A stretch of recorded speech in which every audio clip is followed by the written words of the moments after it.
बड़ी खबर, देवेंद्र फडणवीस और एकनाथ शिंदे दिल्ली के लिए रवाना हो चुके हैं। एक बड़ी अपडेट, देवेंद्र फडणवीस और एकनाथ शिंदे दिल्ली के लिए रवाना। ये भी अब उस चर्चा का हिस्सा होंगे जो आगे रणनीतियां बनने वाली हैं मंत्रालय को लेकर। ये भी खबरें, देवेंद्र फडणवीस और एकनाथ शिंदे दिल्ली के लिए रवाना हुए हैं। महाराष्ट्र के सीएम दिल्ली के लिए रवाना। क्या कुछ चर्चाएं, मुलाकात जब होगी अमित शाह से फडणवीस की तो चर्चाएं किस बात पर होंगी, ये देखने वाली बात होगी। मानव लगातार अपडेट दे रहे हैं। मानव, देखिए महाराष्ट्र से भी देखिए यहां पर रवाना हो चुके एकनाथ शिंदे, देवेंद्र फडणवीस।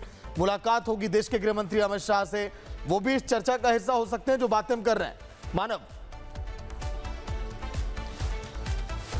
बिल्कुल, देखिए मुलाकात होगी और मुलाकात का जो दौर है वो शुरू हो जाएगा। सागर, मैं तो ये कह रहा हूं कि अगर आप स्टूडियो छोड़कर अगर आप किसी से मिलने के लिए चले जाएंगे इस वक्त, तो आपको भी कोई ना कोई मंत्रालय, कोई ना कोई पद दे दिया जाएगा। तो मैं बार बार ये जिक्र कर रहा हूं कि ये मुलाकातों का जो दौर है वो लगातार अब जारी रहेगा। तमाम तरीके के कयास लगाए जाएंगे, लेकिन प्रधानमंत्री मोदी क्या करने जा रहे हैं, गृह मंत्री अमित शाह के मन में क्या चल रहा है, ये वही लोग डिसाइड करेंगे। जब ये स्पष्ट होगा कि कौन शिक्षा मंत्री बनेगा अगला धर्मेंद्र प्रधान के बाद, तो हम अपने दर्शकों को सबसे पहले ये जानकारी देंगे। लेकिन फिलहाल जो बैठकों का दौर है वो दिल्ली से लेकर मुंबई तक लगातार जारी हो गया है। देवेंद्र फडणवीस मुंबई से उड़ान भर चुके हैं, श्रीकांत शिंदे उनके साथ हैं और ऐसे कयास लगाए जा रहे हैं कि उनको भी कोई जिम्मेदारी सरकार में दी जा सकती है। क्योंकि हमने ये भी देखा कि शिवसेना उद्धव ठाकरे गुट के कई सांसद जिन्होंने शिंदे गुट का दामन थामा है और एक तरीके से जो एनडीए का संख्या बल है वो लगातार बढ़ रहा है। सरकार चाहती है कई सारे ऐसे महत्वपूर्ण बिल हैं जिनको लेकर सदन में चर्चा होनी है। प्रधानमंत्री मोदी अपने वीडियो में लगातार ये कह चुके हैं कि अगला जो हफ्ता होगा वो बहुत महत्वपूर्ण है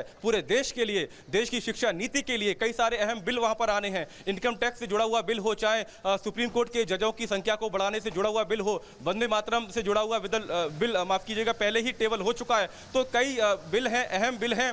और यह भी कहा जा रहा है कि पीछे के दरवाजे से जो परिसीमन से जुड़ा हुआ बिल है, जो महिला एक तरीके से महिला आरक्षण है राजनीति में, उसको मजबूती करने वाला बिल है, उसको भी पीछे के दरवाजे से सरकार ला सकती है जब संख्या बल पूरा होगा। तो तमाम तरीके की चीजें हैं। राजनीतिक घटनाक्रम अब बहुत तेजी से बदलेंगे। कल रविवार का दिन बहुत है।